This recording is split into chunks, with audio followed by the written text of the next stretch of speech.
Well, hello everyone. This is Katie with Vintage and Vinyl, back with another great video for you today. Now, I know a lot of you guys really enjoyed my first reading series I did. I read a 1950s novel. We read Katie and Her Camera, and people seem to really like that. And I thought, well, I'm going to have to continue this book reading. I know so many of you enjoy it, and it's fun to see what's in these 1950s books. Some of these are quite saucy, and the one that I have picked out for my new reading series celebrating Valentine's Day is quite saucy. I read a little bit of the first chapter, just kind of wanted to make sure that it was totally fine for YouTube, and it is, but there is some sauce, and for 1950, I am telling you, I was a little shocked.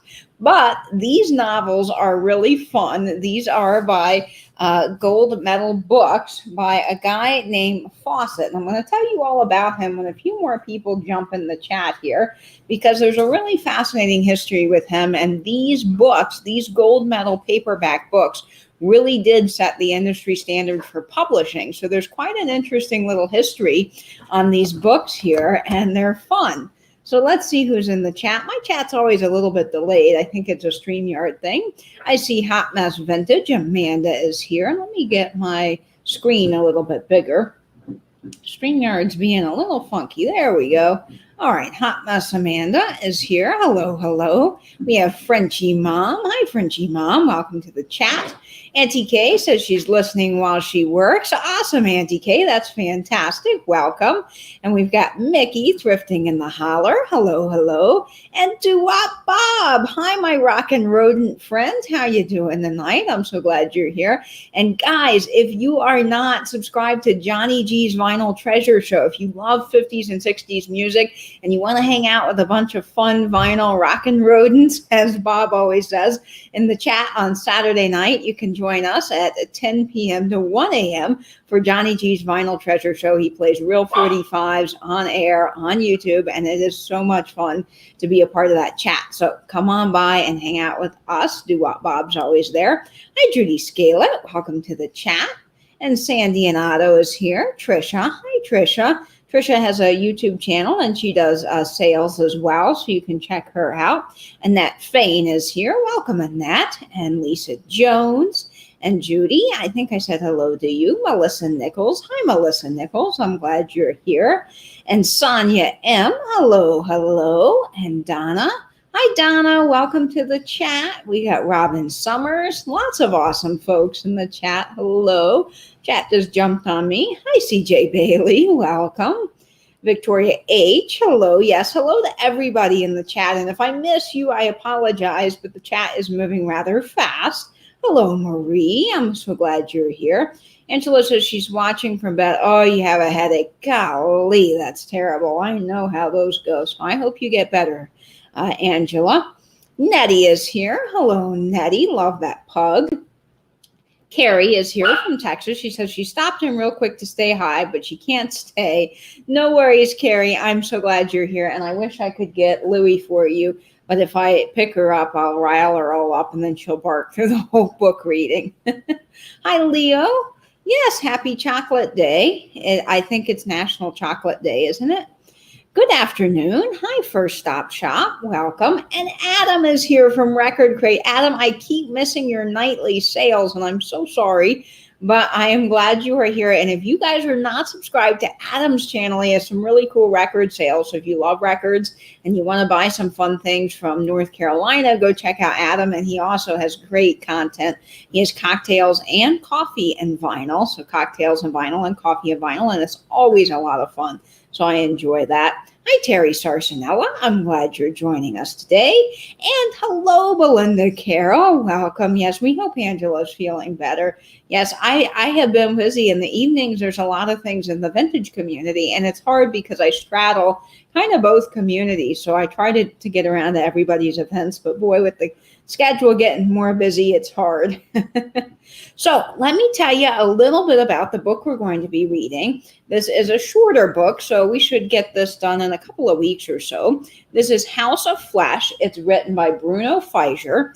Now, this book is extra special because it has a gold medal book. Now, lots of you guys are probably thinking, yeah, I've seen these paperback books before, but what's the big deal about these? Well, these are pretty cool because they actually, there's Louie, they actually set the industry standard in publishing. Yes, in publishing. So a man by the name of Fawcett actually is in charge of these books.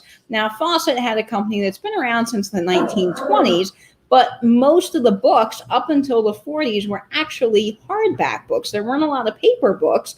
Now, in the 40s during the war, there was obviously a lot of conservation of paper, but they did have some paperback books for the soldiers, and it was really a big hit. And he noticed that, and he wanted in on that. So he actually created those magazine racks that you see today that twirl around. That was his invention, and he put all of his magazines in there. Now, he did get a contract with another company called the American Library Company, and they merged together, and there was a contract that stated that the Fawcett Company could not publish any hardback books, but they were allowed to do pretty much anything else. They couldn't reprint anything from hardback books, but Fawcett saw this trend of all the paperback books, and he wanted to get in on it. So his way of doing this without breaching the contract with that company that he had was to publish some of their older inventory from old magazines, compile it together. I think one of them is actually called The History or the Something of Sex and Marriage, you know, basically for girls getting married. It was a book on sex and marriage, and they compiled all of that together and reprinted it into a paperback format, and it sold like wildfire. People loved it. Why? Because the books were so cheap. They were very, very cheap to produce, and people could get them at a good cost, and they were pretty much everywhere. So we thought, okay, now this works. We have not breached the contract, so what can we do to do paperback books and become a big smashing hit? So he started getting people to write their own stories, and they published their own original gold medal books in the 1950s. And that's when these came out. They weren't a breach of contract, and they were very popular because they were cheap to produce. But the other part of it is that they set the industry standard because they offered all of the authors to make money basically on how many books they sold rather than taking a cut like a lot of those hardback publishing companies did. So a lot of authors really like this because they could make more money this way. And ever since then, paperbacks have been very popular, very inexpensive, and fun for people, and they really did set the industry standard. Now, Fawcett also has influenced a ton of movies because these paperback books, specifically like this one, they're pretty saucy. They're kind of pulp books, and a lot of movies were influenced based on these books. So that's kind of a little history on gold medal books and why they're special, and they're really fun. So we are going to be reading this one. Now I'm going to read chapter 1 today. Chapter 1's a little long. The other chapters are only about 2 or 3 pages each, so we can probably do multiple chapters a week going forward. And I will be reading this book until it's finished every Monday at 6:30 p.m. Eastern Standard Time. Now, I will be going back to the magazine. I know a lot of you guys were like, oh, we just started that magazine. And we did, but I wanted to do this for Valentine's Day because I think it's fun. So what we'll do is I will get back to the magazine, the 1930s Good Housekeeping, after I do this book. So I know lots of people are coming in the chat here. So let me see what I'm missing here. I see Sharon C. Hello, hello, welcome. Yes, get him, Louie, get him. That's right. Louie's barking like crazy. I had some wartime paperbacks. There are almost no margins to preserve the paper. That's fascinating, Bob. For all you guys that don't know, Bob, who's in the chat, he is a book collector. So he's not only a record collector, but a book collector, and he's very knowledgeable on the books. Yes, lots of great sleaze on gold medal. Yeah, these books are kind of sleazy. And I pre-read the first chapter a tad because I wanted to see, you know, if it was going to be that bad. And it's not, but let me warn you, there's some sauce in this. And even for the 1950s, a lot of you guys are going to go, holy cow, it's going to blow your socks off. I love, love, love to read, and I love vintage books. Me too, Miss Bev. It's fun. Hi, Chastity, my best friend's in the chat. She's working, but watching. Wonderful. And Nate Biscuit. Hi, Nate Biscuit. We're glad you're here. So we got New Zealand represented. I think I said hello to Melissa Nichols. Let's see. Lisa Jones says, thanks for doing this. Yes, it should be really fun. And the best part is we get a chance to see what's in these 1950s books. They're kind of sleazy, but they're fun. And it's really neat to see what was around then. Now, I can't imagine, how many of these were sold. Probably a lot, because the title is just intriguing in and of itself. House of Flesh. Now, I know they were wildly popular. This is book number 123. It's Bruno Fischer. I don't know how you say his name, but he's the author of this book. Now, this is a first edition, Fawcett Publishing, 1950. The second published date of this was 1951. And it says here in the back, the gold medal seal on this book means it has never been published as a book before. To select an original book that you have not read, look for the gold medal seal.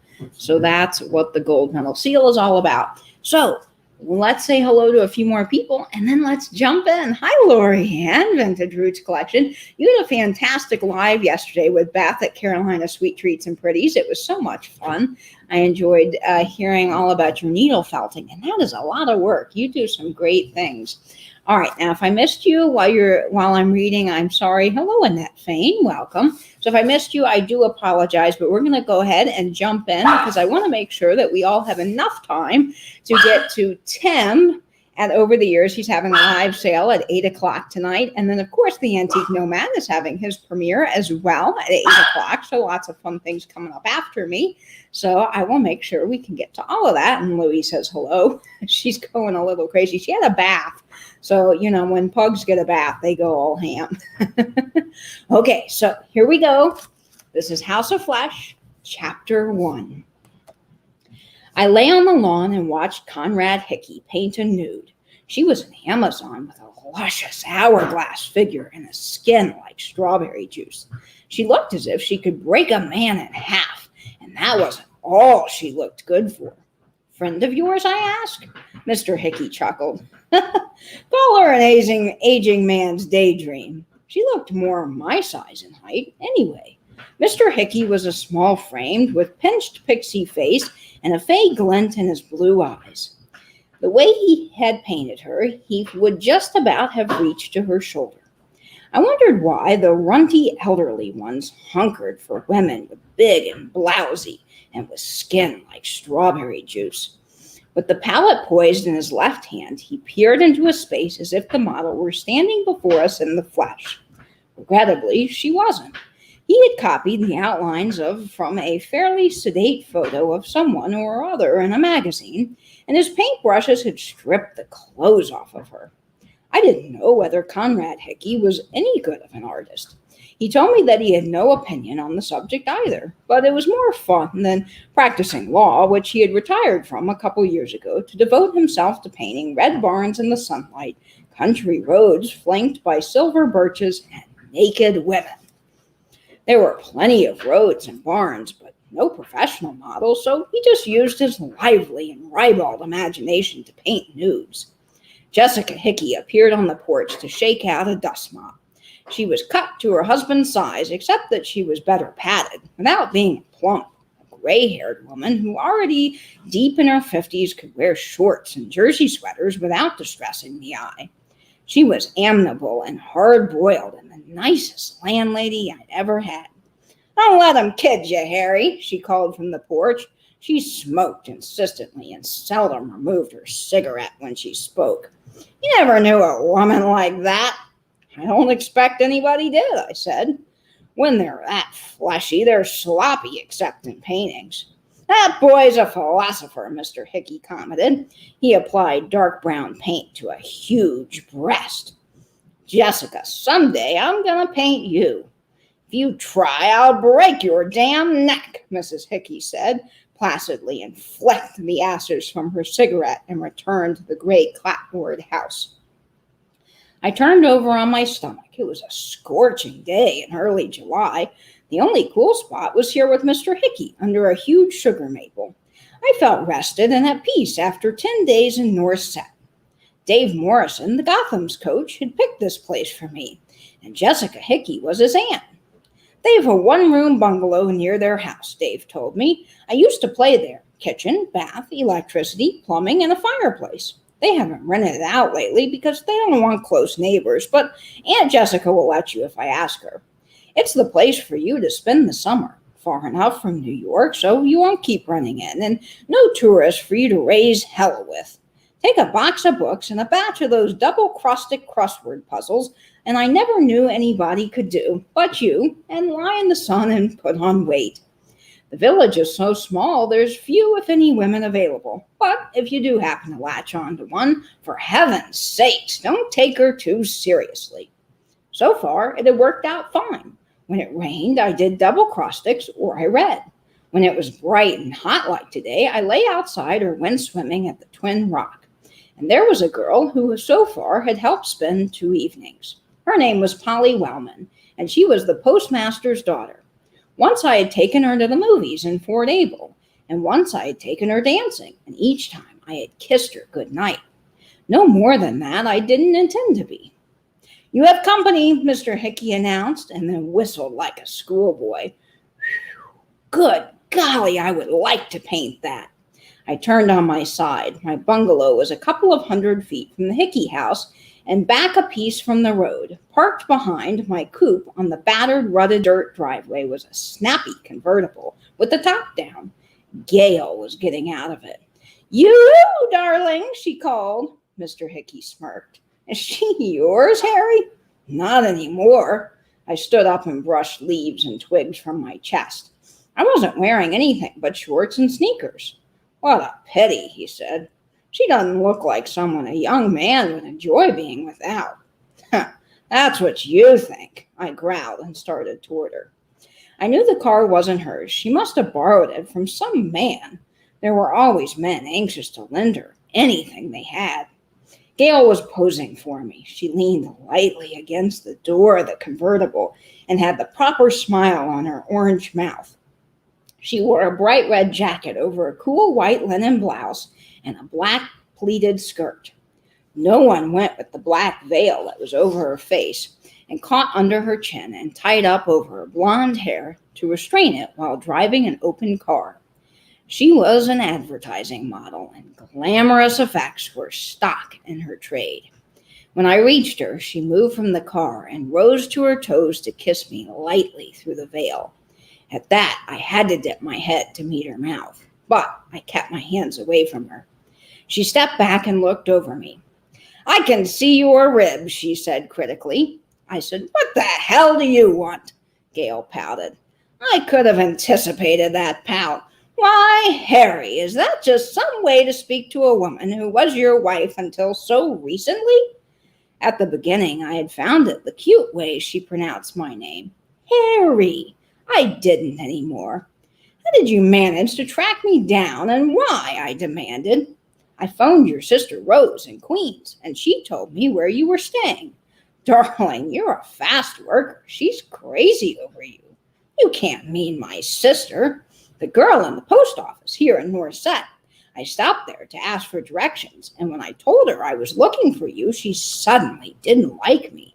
Jealousy, if I ever saw it. But, darling, she isn't a little too starry-eyed and way too young for you." I didn't get a chance to tell her to mind her own business. Something warm and moist touched my bare ankle. I looked down and saw a little black dog nuzzling me. "Beat it," I said, waving my foot. "Harry, don't kick my Max." "Who?" I said. "Max, my dog. He's the reason I drove all the way up here from New York." "Since when have you had a dog?" "Since 6 weeks ago. May Burgess gave him to me. Isn't he adorable?" The dog's tongue lolled. His black coat was too thick for that kind of weather, and he had a white blaze over a muzzle that was ridiculously long and a stubby tail that wagged passionately when he noticed me down at him. I didn't think he was adorable. "Of course Max is a mutt," Gail explained, as if that needed explanation, "but I love him. The trouble is, they won't let me keep him in my apartment. The neighbors complain that he barks at night, and the superintendent says that either Max or both of us will have to leave, and you know how scarce apartments are in New York." "So I'm it, huh?" Do you mind, darling? After all, he'll keep you company." "I don't want company." "The poor thing has nowhere else to go, and he'll love it in the country. I borrowed this car from Hank Pierce and drove 3 hours in this heat just to bring him to you." She put an orange-tipped hand on my chest. "Darling, you can't be so mean." "What happens to him after the summer?" "I'll work something out." I was stuck all right, I said, and that was the beginning, for me anyway, though it had started before that. But chances are that I wouldn't have gotten into it if it hadn't been for the dog. Gail wasn't through with me. She didn't go right back to the city and leave me in peace. She took off her veil and opened 2 rhinestone buttons of her blouse and said, "I'm roasting. Isn't there a place where I can take a swim before I start back?" And what? I happened to bring my bathing suit. She dipped into the convertible and came out with a teeny weekend bag and sailed into my bungalow with the dog at her heels. I had no chance. Gail looked around the bungalow and said it was charming and opened the rest of her blouse. What was it that she wore under it that was so transparent? I fetched my trunks and went into the bathroom. It took me only a few seconds. Then I leaned against the basin and waited for her to change in the other room. I wish she hadn't come. She messed me up. It wasn't that I loved her. Maybe I never had, not even at the beginning. Last fall, I had met her for the first time in a restaurant near Madison Square Garden after a game. She was at a table with some people I knew, and one of the men called me over and said she wanted to meet me. She had watched me play that evening. It turned out she was a basketball fan and kept telling me how she admired my speed and my ball handling. As a matter of fact, I had a poor evening, but I liked to hear praise from her, and even more than that, I liked to look at her. I took her home and went up to the apartment for a nightcap. A couple of weeks later, we were married. At first, it had been pretty good. We had one thing in common. We enjoyed making love to each other. But there was nothing else. The experts on sex will tell you that's what you need for a successful marriage, but that's not all you need. It could have been arranged for us to be married 2 hours out of 24, say even between 1 and 3 a.m. It would have worked out then. The rest of the time, we became increasingly bored with each other and crampingly picked on each other and had been shouting battles, and that affected the sex part. In March, we agreed on divorce. "Harry, are you going to stay in there all day?" Gail called. I came out. She was wearing a knee-length beach robe and slippers. She had wonderful, long, slender legs.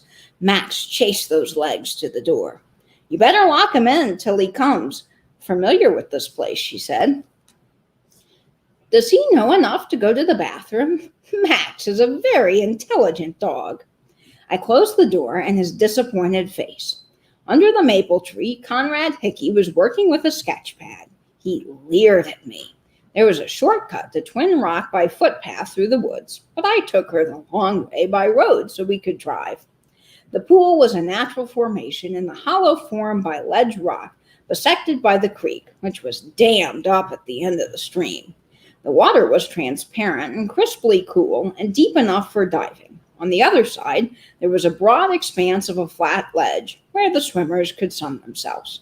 Because of the blazing heat, the crowd was larger than usual.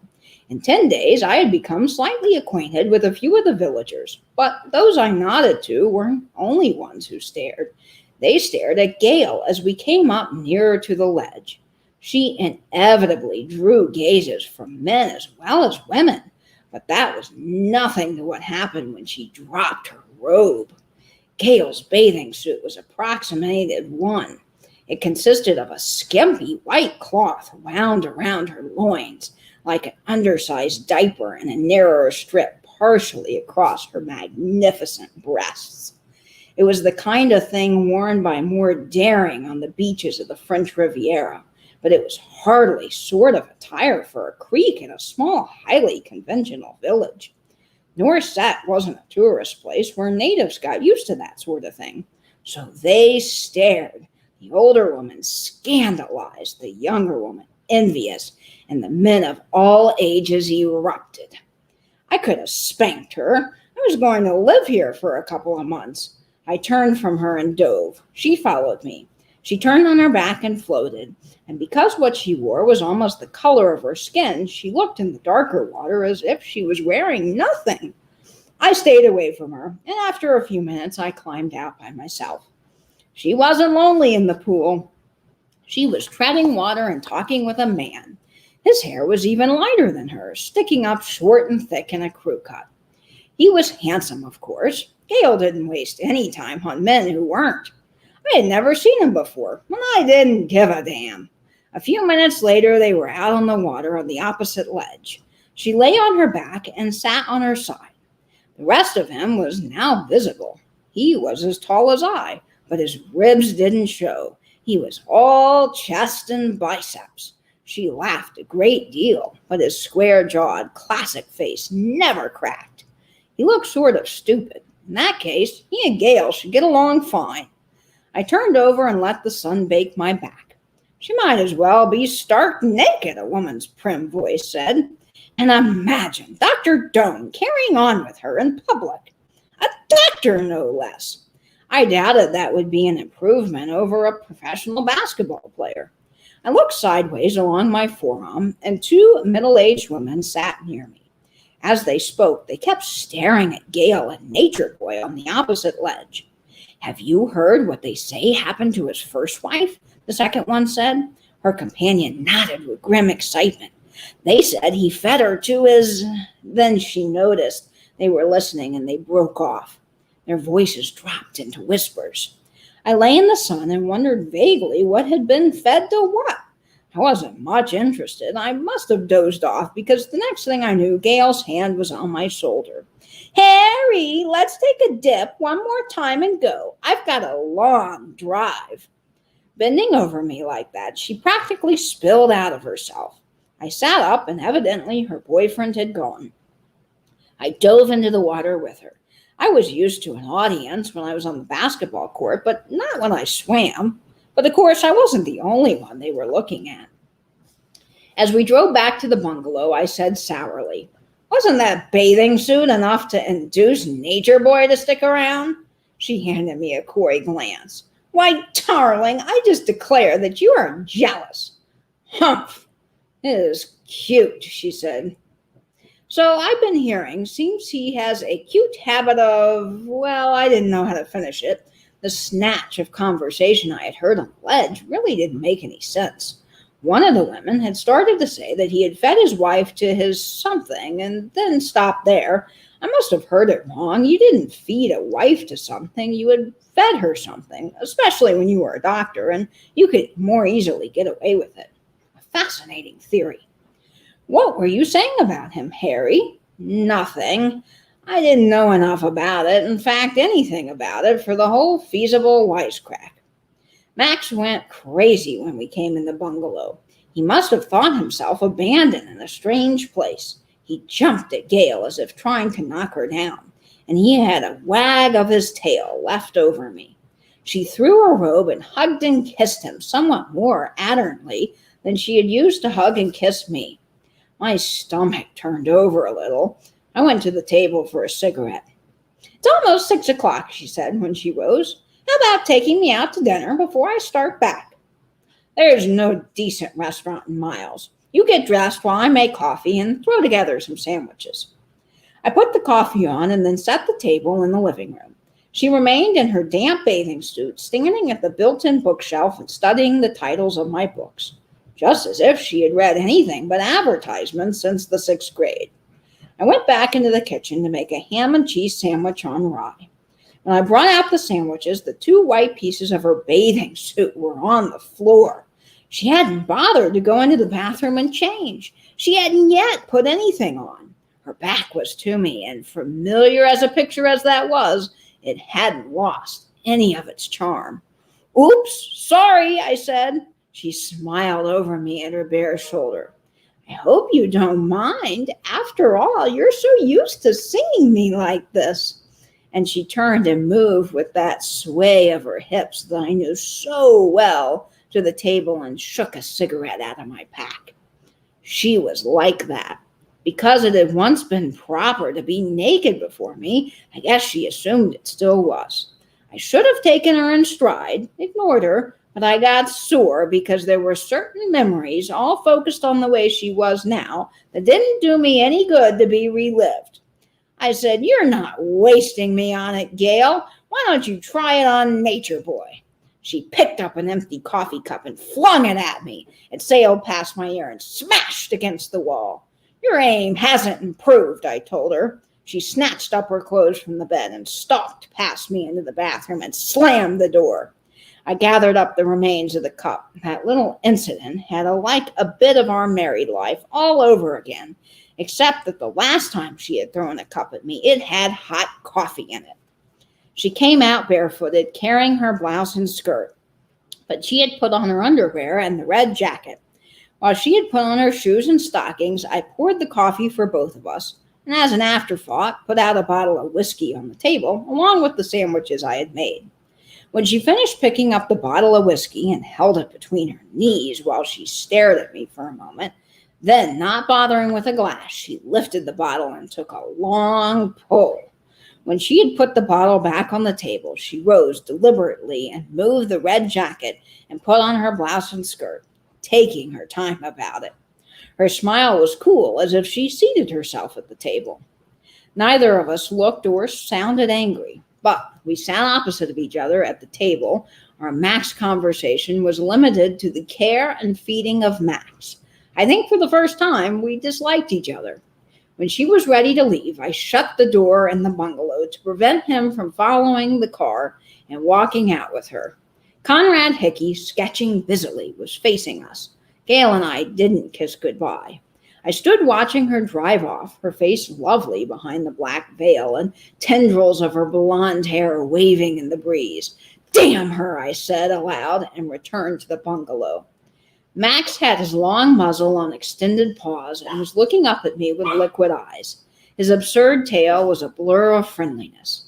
I brought him a saucer of water. Well, guys, that is it for chapter 1 of this House of Flesh book. I'm telling you, is that saucy or what? Holy moly for the 50s. I'm blown away. That was something. So let me see who's coming in while I'm missing some things. I see Vinny is here. Hi, Vintage Vinny. Welcome. Susical is here as well. Hello, Susical. And I see Kim is here from Oh My Vintage. Awesome, awesome. There's lots of great YouTube channels in the chat. So if you have a channel and you want to share your link, you guys can subscribe to each other. Hello, Manal. Welcome. We got 2 Canada folks in the house, I believe. Hi, Catherine Fell. Yeah, this book is racy. I'm telling you, for the 1950s, this is racy. But these books, these gold medal books, were pure sauce. They really were. Hi, Martha at Vintage Conversation. Bob is saying, yep, Chaucer was pretty racy. It's true. It's very true. And nothing is as racy as probably things today. So this, kind of pales in comparison. Martha says, wait, like a diaper? Not that sexy. Yeah, not really when you're thinking about a diaper. Hi, Diane Broderick. I might have said hello to you. And Catherine Fell is here. Hello, hello. Let's see what I'm missing here. All right, I'm checking the chat. The name of this book, Catherine, is called House of Flesh, and it is written by Bruno Feijer. All right, let's see. I'm missing things. Yes. Oh, you meant Harry. Let's see. All right, I'm looking for the chat. Hi, Dana. Welcome. I'm so glad you are here. And Jeannie's saying, this is fire. Hi, Chicago lady. Welcome. Thank you so much. I'm glad you all are enjoying it. All right, that's the last of the chat. I'm all caught up now. Hi, Tina, Vision and Vintage Co. Tina has a fun channel, too, so go check her out. And Vinny and Nate and Kim, lots of fun things. I have to watch the replay from the beginning. I came in late, and I did hear a part of the girl swaying her hips. So saucy. Yes, yeah, very saucy for the 1950s, but you do have to keep in mind that these books were, a whole bunch of sauce. There was everything from a book on aliens, Oh, Louie's going bananas too, all kinds of things. So this is fun, yes. Yeah, funny in a lot of places. I agree, Bob. It really is. Very objective. Yeah, I'm interested to see about the guy that's drawing nudes. I'm curious about that. I wonder what's going to happen. And she seems like a real piece of work, his ex-wife. So we're going to have to learn about that. Hi, Katie. Breaks over. Back to work. Nancy sent me the invoice, so look out for your book. Oh, I will, Catherine. Thank you. Catherine got a sweet record book for me off of Nancy at this Overstuff's house sale. So I'm really glad to get that and share that. And I know a lot of you guys have been asking about friend mail. And yes, I have a whole bunch of friend mail to share. And I was hoping to do it this Wednesday, but I really need to do my live sale preview this Wednesday. So what I'll do this Wednesday is my live sale preview. And then next Wednesday, we'll be back on track with friend mail. So I will share your friend mail. And I do have lots of friend mail. So I have gotten your mail and I can't wait to share it. And I want to thank you all so very much. Erin is here from the Collection Vintage. Lots of Canada folks in the house. Erin had a great sale today with Joni at Vintagerous. I'm very excited about that. It was so much fun to watch. Hi, Maria, empty nesting too. Now I want to check the time. Oh, okay. It is 7:06. So we've got a little bit of time before the next couple of things happen. So tonight, don't forget that George, the Antique Nomad, is having his premiere at 8 o'clock p.m. Eastern Standard Time. And then Tim at Over the Years is having his sale at 8 o'clock, live sale. And then I think February 22nd, Misty at Thrifter, Junker, Vintage Hunter is starting the Vintage Rescue Squad. And so that will be available to watch with special guests. And Misty and Michael Todd are going to be hosting that. And that will be every Monday at 8 o'clock. Let me see. There's a lot of stuff coming up this week. So just go follow Angela Marksberry if you want to find out all of the things happening. I know I'm going to forget somebody, so I don't want to leave anybody out, but lots of things happening. But I will tell you while you are here a little bit about my sale coming up. This Thursday, I will be having a live sale with Patrick from Trusty Huckster Mercantile, Aaron at the Collection Vintage, who is in the chat, and Beth from Carolina Sweet Treats and Pretties. And guess who's going to be there? Mr. Kangaroo Dresser Caddy. So if you want the Dresser Caddy that I've featured before, the Boxing Kangaroo from Pulp Fiction, he will be up for grabs. So you want to make sure to tune in on Thursday. And every day on my Instagram, I'm going to be sharing kangaroo facts with you. So you're going to get a couple of days of kangaroo fun facts featuring the Boxing Kangaroo that I will have up for sale on Thursday. So that's going to be fun. Vintage Vinny saying, I'm contemplating whether or not to film another video. Last night's took longer than expected and I talked too much. Vinny, I always talk too much. I love chatting, so don't feel badly about that. I thought your video last night was great. I got a chance to see it. Vinny shared his pinup collection and you had some really fabulous pieces and I enjoyed seeing it all. I think my favorite was the lady with the record player. She had a portable radio. That was really fun. So yes, thanks for thinking of me too, doing the readings. You'll have to go watch Vinny's video to see what I'm talking about there. Oh, hi, Diane Broderick. Yes, and I'm glad you loved the reading. That is awesome. Hi, Christy Garza. Oh, good. Welcome to the chat. And Christy, thank you so much for putting out all that fabulous content on Instagram. You really do some fun stories. So thank you. And Carol is here from My Blessed Nest. Hi, Carol.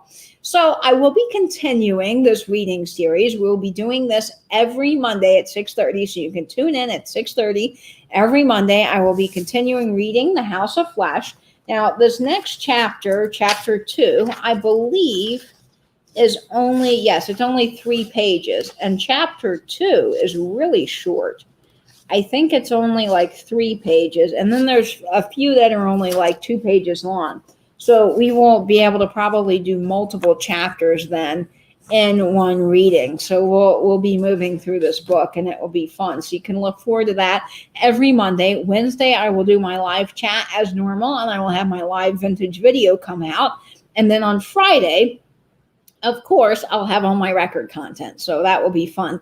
Now, here's what I'm thinking for Valentine's Day. I have an idea, and I think it will be really, really fun. So, I think for Valentine's Day, I have to work out when I will do this, but who's ready for another Jello eating? I thought it would be fun to cook a meal specifically 50s themed for Valentine's Day. So we're going to have some Valentine's Day Jello, and I'll be trying it live with you on Valentine's Day. So you can watch me probably upchuck, because some of these Jello molds are pretty nasty. So we might be trying some of those. I think it will be fun. Joni from Vintagerous has sent me a Jello book, a Knox gelatin recipe book. So I have that. I also have a Jello Fun with Jello from Kim and Oh My Vintage. And then I've had several other people send me gelatin books. So I have quite a few to pick from. So we will have fun doing something with that. Yeah, not Jello wrestling. I don't think YouTube would very much care for that. I think I'd get demonetized. Oh no, a Jello mold. Yeah, I do have some Jello molds, and I think it would be really fun. Hi, Gina Marie. Welcome to the chat. I'm glad you're here. I was a little worried about posting videos of nudity, as I was afraid people would be offended. Vinny, I really feel like for you in your case, it's something that you collect. It was something that was around. It's a part of history. And if people do not care for the nudity, they can tune off. There's 1,001 videos to watch here on YouTube.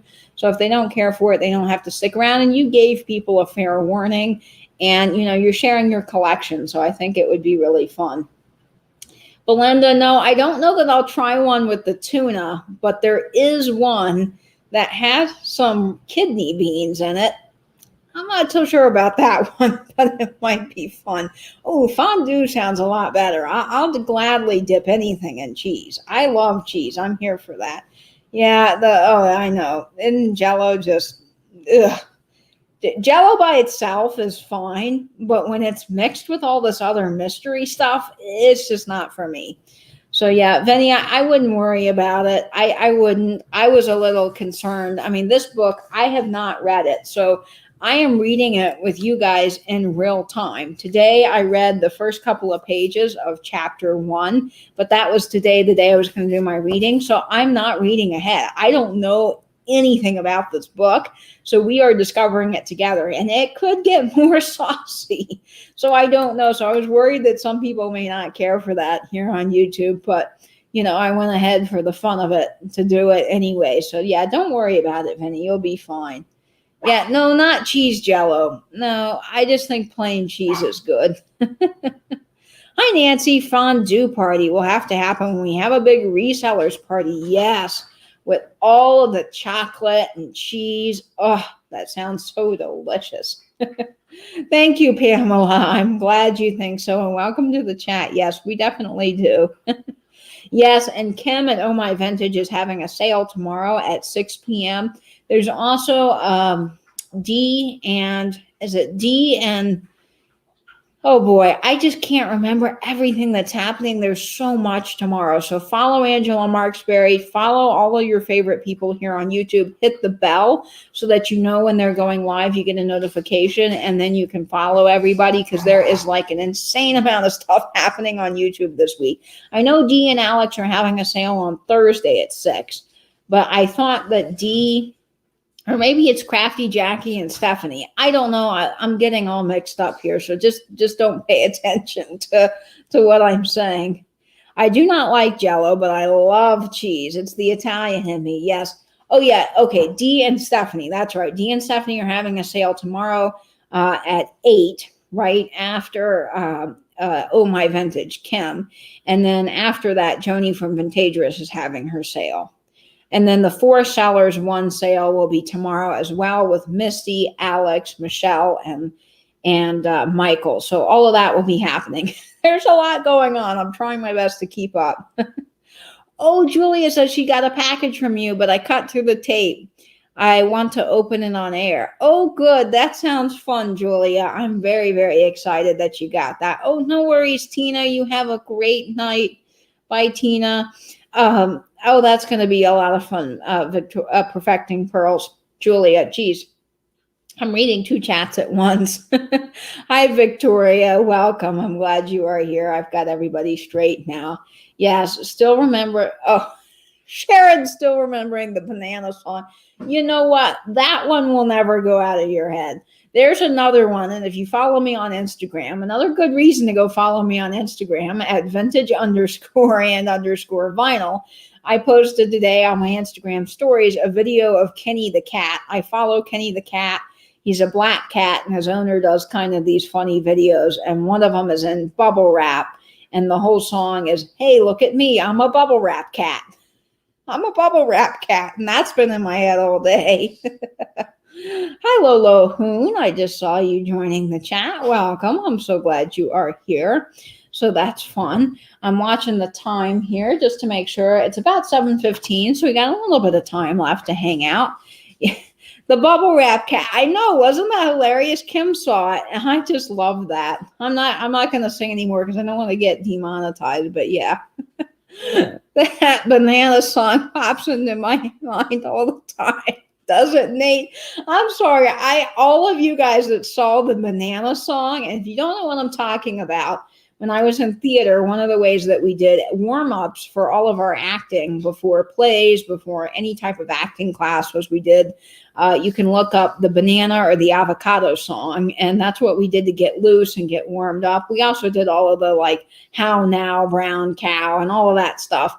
But I remember it so well because we did it at the beginning of everything we did that related to getting on stage. And that has stuck with me. And I shared it with you guys. And now all of you saw that very weird and strange song. Oh, you follow rats on Instagram. Bob, you're going to have to send me their accounts. I'm going to send you, when I get a chance, I'm going to send you this one rat that I follow on YouTube. Bob likes the rodents. And there's a rat that has trained itself to count money. They've trained it to like bring the owner a tissue, and to rats are very smart, and to put basketballs and hoops. It's a lot of fun. So I will have to send that to you because I think you'll like it.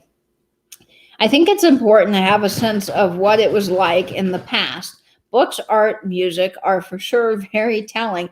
They are, Lisa. And you know what I was thinking about this book here is I can only imagine buying this and then having it in your 1950s house. And what would happen if your parents found this? You know, was this probably deemed really, really bad back in the day? But millions of people read these books. Let's see. Penny saying, wipe the floor, wipe the floor, wipe the floor. Yep. I used to have a Frosty Freeze on my street called the Brown Cow. That's funny. You follow Chuck the Groundhog. Yeah, I follow. So Kenny the cat is one that I love. I love, love, love Doug the Pug. If you don't follow Doug the Pug, he is great. There's also Puggy Smalls, who's another pug that I follow. And Coconut and Shrimp, I think, but it's shrimp. But the owner always says Coconut and Shrimp. That's his thing. And he's got two cats that are always getting into everything. And it's hilarious to watch. Hi, Rebecca Higgins. Welcome to the chat. I'm so glad you are here. Oh, let's see. Louie is going bananas. Yes, they are. They're very, very smart. Oh, you follow Edna the Giant Rat. Oh, that's fun, Bob. I'm going to have to look out because I love rats. Hi, Doug. Hi, Doug. Mickey is saying Doug the Pug is great. Yes, I love, love, love Doug the Pug. Bye, Aaron. You have a great night. Live Lady Chatterley Lover was so scandalous in its day, but is very light reading now. Yes, and I can imagine. I mean, this is nothing compared to today's standards. This is like absolutely nothing. It's not bad at all. But then, of course, it was considered really scandalous. I watch just to watch their cats of the Japan they show. Oh, yes, that's amazing. The cats are fun. Let's see. I need some cheering, so I am watching. Oh, Julie, I hope you're okay. But yes, lots of cheering for you. I hope that you start to feel better. Let's see what I am missing here in the chat. Again, no worries, Aaron. You have a great night. I think, yeah, the rats can do all kinds of things. I was watching them count money. They could, put basketballs in a hoop, like small ones. It was rat sized. They can zigzag and have things. I mean, you can train rats to just about anything. And my neighbor, when I was in school, she had a rat named Sunflower, and she would walk across the street to the school with it riding in her hoodie. And Sunflower would just ride around all day in her hoodie. It was the greatest thing. We were like, oh, hi, Sunflower. It was such a cute little rat. Oh, you're making biscuits and sausage gravy tonight. Man, that is my kind of food. I'm telling you, Julia, I love it. I love that stuff. Oh, man, that good Southern cooking. Louie, what are you doing? Louie's over there scratching at the couch, like just going bananas. That's what she does when she has a bath. She goes all crazy. Maybe they were payback meals. Just all the time, I have to give Gandalf his meds. Oh, yes, praying for Gandalf and hoping he gets better, Nancy. We're all thinking about you. Yeah, he takes cats on bike rides. Wow, that's amazing. I also follow, Hammy and Olivia. They're two corgis, and they're on Instagram. You can follow them. I think they originated on TikTok, but they're really fun. They're talking dogs. And then there's another one. What is his name? He's on Tatum. Have you seen Tatum Talks? Oh my goodness, he is so cute. He's a little rescue dog, and they make him talk like a human, and he has all these conversations with his humans like, we have with our dogs every day, and it is just darling. I love that. Hi, Justin. Welcome to the chat. I'm so glad you're here. Welcome. Katie, his name, he actually ate almost half a can of food this morning, the most Gandalf has eaten in a week. Oh, that is wonderful, Nancy. I'm so glad to hear that. That's wonderful. No, I did not know that Elon Musk has a monkey that plays video games. Wow. That is wild. That is very wild. Oh, you're eating gnocchi and sausage. Oh, I love gnocchi. Gnocchi is delicious. So good. Let's see. Tonight I've got pork chops, and the way that I fix my pork chops is I sear them off in a cast iron skillet, and then I put a little ketchup, a little brown sugar, and some caramelized onions on top, and finish them off in the oven. My good friend taught me that trick, and I've been making pork chops that way ever since, and it's so good. And I've got roasted Brussels sprouts with bacon to go with it. So this is my fancy meal for the week. I'm kind of excited. That is very, very good to hear, Nancy. We were so worried about your cat. Katie, what did you think of the brooches that I showed? Julia, they were amazing. I love all brooches, and the sparkly and the more fun, the better. And those were awesome. They were really cool. I think you had was it a peacock, some sort of bird? And I love that one. That was awesome. And speaking of brooches, today I have on my lion pin with green jeweled eyes. I got this from Misty at Thrifter, Junker, Vintage Hunter. So since she's the one that I bought the book from, House of Flash, I thought it would be very fitting to wear a pin that I also got from her. Yes, the parrot. That's the one. The parrot. Yes, I love that. I thought it was wonderful. So Misty over at Thrifter, Junker, Vintage Hunter had a whole bunch of these SAUCY books, and I bought several of them, and I am having fun sharing them with you. So if you are not subscribed, of course, to Misty at Thrifter, Junker, Vintage Hunter, you really need to be. It's fun. Oh, Judy, well, sometimes salad can be good too. It's not boring if you put something fun in it. Oh, well, thank you. I appreciate that. Yes, I like the lion brooch as well. Oh, I love gnocchi, and I'd love to learn how to make it. I've actually been watching videos since I like to cook on how to make gnocchi. And I know it's a little harder, and I buy usually the pre-made gnocchi from the store, and then you would boil it in water like you normally do, and then you could make a bechamel sauce for it, which is what I usually do. And my secret to bechamel is I always put a tiny hint of nutmeg in it. It really makes it good, brings out that real nuttiness. It's just delicious. And Bob is saying he had a brother who had a neighbor who had a monkey, and they went to see it, and it was watching golf on TV.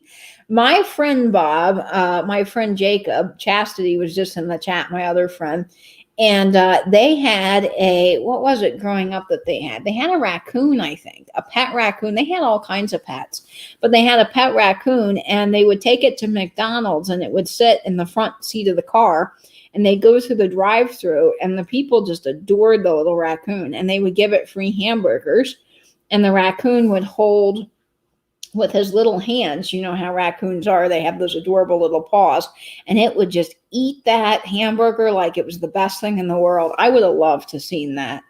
That would have been fun. Oh yes, Katie, I do. I love cooking. I cook a lot, and I know Nate does too. Creamy mushroom soup for us tonight. Strangely cold here today. Ooh, that sounds nice and cozy, Nate. I love that. Monkey watching golf. That is really fun. I love that. Oh, yes, I'll be sharing some more vintage stuff soon. And you can always check out the playlist and other videos I've done on vintage if you'd like to see that. So this Wednesday, I will be having a vintage video coming out. I'll be sharing my Valentine's Day collections with you. So I've got all my vintage Valentines, my aluminum tree all decked out for Valentine's Day. I've got some fun red lucite candlesticks, some Beistel honeycomb. So I'll be sharing all of that with you on Wednesday. Wednesday night, don't forget, at 9 o'clock, I will be having, or 9:30. 9:30, I'll be having a live, and I will be doing some really fun preview for my live sale coming up on Thursday with Aaron at the Collection Vintage, Beth at Carolina Sweet Treats and Pretties, and Patrick, the Trusty Huckster Mercantile. So you want to be there and watch all of that fun. And before that, I will be on at 8 o'clock. I will be on Tammy's channel, Vintage Uprising Texas, and I'll be helping her announce the winners on her sale. So you can see me there on Wednesday. And then on Thursday, you can see me on Debbie's channel at her Vagabond Travels at 5 o'clock. And then you can join me on Patrick's channel at 8 o'clock with Aaron and Beth for a fun live sale. So lots of stuff with me going on this week. I'm trying to remember everything that's going on with everybody else. It's amazing that I can just keep my own things straight. Hi, Dee. Welcome to the chat. I'm so glad you are here. Yes, you still need blue lucite candles. I have not seen them, Benny, other than on Pamela's sale. And these are the red lucite candlesticks that I have for Valentine's Day. I got these. I could not believe it, for $10. Yes, $10 off of Etsy, which Etsy usually has things much higher than normal, but they're missing the bottom part, so I'm sure that's why they were discounted. But they're really fun, this like red, and they have kind of like, it looks like gold flecks in it, kind of like confetti. I just love those. Oh, no worries, Bob. I'm about to wrap things up anyway, so I'm so glad you joined us, and I'll see you on Johnny G's Vinyl Treasure Show this Sunday, where we all hang out, listen to 50s and 60s records, and chat. It's always fun. Dana says, Katie, I made baked chicken breast with Duke mayo, Parmesan cheese, Italian breadcrumb topping, roasted Brussels sprouts for the vegetable. Just call me Martha Stewart. Oh, that sounds good, Tana. Boy, I love Dukes. I'm a Dukes gal when it comes to mayo. I'm a Dukes gal. Yeah, so buy my rockin' rodent. Bob loves the rodents, so he always jokes on Saturday night when he goes to bed. He always says, buy rockin' rodents. I just love that. I think it's so fun. Yes. Okay, guys. Well, I am going to get things wrapped up here because I want to make sure you guys have enough time to go over and check out George the Antique Nomad. He is having his premiere at 8 o'clock Eastern tonight, and then Tim at Over the Years is having a sale. So if you want to watch the sale, of course, go do that. That will be at 8 o'clock tonight. And then if you want to see the premiere, that's also at 8 o'clock.